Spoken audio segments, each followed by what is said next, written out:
नमस्कार साथियों, क्या सिर्फ धन होने से सुख मिलता है? आज की कथा आपको सच्चाई बताएगी।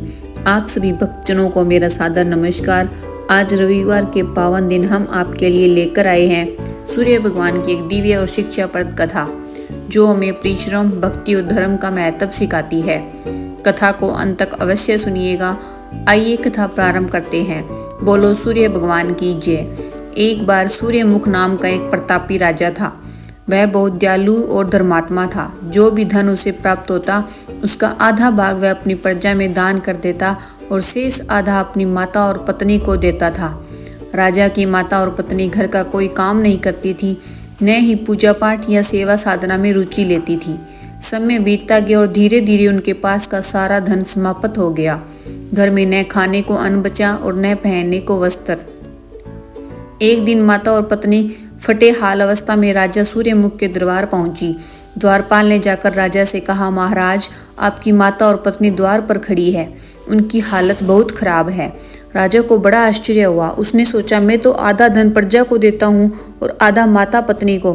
प्रजा तो सुखी है, फिर इनकी ऐसी दशा क्यों? राजा ने उन्हें भीतर बुलवाया। माता ने रोते हुए कहा, बेटा, हमारा सारा धन समाप्त हो गया। न खाने को कुछ है, न पहनने को वस्त्र। राजा ने शांत स्वर में कहा, मैं प्रजा को भी उतना ही देता हूँ जितना आप दोनों को, फिर भी सुखी और आप नहीं। इसका कारण क्या है? फिर राजा ने उन्हें 5 गिट्टियाँ दी और कहा, एक नियम बना लो, मेरी पत्नी प्रतिदिन 5 घरों में जाए, वहाँ थोड़ा सा काम करे और गिट्टियों से खेल कर आई। माता बहू गिट्टियाँ लेकर घर आ गई। अगले दिन बहू पड़ोस में गई और पहली पड़ोसन से बोली, बहन आओ गिट्टियाँ खेलें। पड़ोसन ने कहा, नहीं बहन, मुझे पानी भरने जाना है। तुम्हें क्या काम, तुम तो रानी हो। दूसरी बोली, मुझे चूल्हा चौका करना है। तीसरी ने कहा, मुझे कपड़े धोने हैं। चौथी बोली, मुझे पूजा पाठ करना है। पांचवी ने कहा, मुझे पूरे घर की सफाई और खाना बनाना है। इस प्रकार कोई भी उसके साथ गिट्टियाँ खेलने को तैयार नहीं हुआ। वह निराश होकर घर लौट आई। सास ने पूछा, बहू, क्या गिट्टियाँ खेल आई? बहू बोली, नहीं माँ जी, किसी के पास समय ही नहीं है। तब सास बहू ने विचार किया, जब सब लोग अपने अपने काम में लगे रहते हैं तो हम क्यों न वही करें। अगले दिन से वे दोनों प्रातः उठकर घर का काम करने लगी, पूजा पाठ करने लगी और दान धर्म करने लगी। धीरे धीरे उनके घर में धन, अन्न और सुख की वृद्धि होने लगी। कुछ समय बाद वे दोनों राजा सूर्यमुख के दरबार पहुंची। इस बार वे सुंदर और कीमती वस्त्र पहने हुए थी। द्वारपाल ने कहा, महाराज, आपकी माता और पत्नी आई है। वे बहुत सुखी दिखाई दे रही हैं। राजा ने उन्हें भीतर बुलाया। माता ने कहा, बेटा, अब हम बहुत सुखी हैं। तुम जो धन देते हो वही हमारे लिए पर्याप्त है। तुमने हमारी आंखें खोल दी।